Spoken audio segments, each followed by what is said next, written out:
Kurse gjunahet tjera, vajdashur, sa do që të jenë të mëdha, për Allahun janë të vogla. Por preferohet që muslimani të mos i zvoglojnë në sytë e tij gjunahet. Të mos thotë, gjuna i vogël është, të tjerët bëjnë më shumë gjunahe, se pejgamberi sallallahu alaihi wasallam thotë, muslimani hakikat gjunahin edhe të vogël me e bën, i duket sikur një kodër do t'i bjen mbi krye, do ta mbyt. Muslimani kështu e shef, pak gjuna i vogël ama ka frikë. Ka frikë për Allahun dhul xhelal, se kemi thonë ju e dini se mos turpi ndaj Allahun dhul xhelal, njeri që bën gjuna, domethënë nuk turprohet prej Zotit. Mos turpi nga Allahu dhul xhelal është më i madh se sa vetë gjunahi.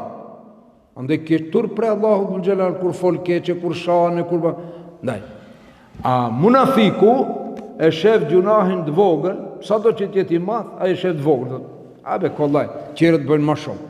Pra është parim që gjunahin të mos e zvoglojmë, por edhe ta dim se sado që t'jetë gjunahi i madh, me pendimin, me kërkimin e faljes, Allahu dhul xhelal e fal mëkat. Inna Allaha yaghfiru dhunube jami'a. Allahu dhul xhelal i fal gjunahet të gjitha, si do që t'jenë.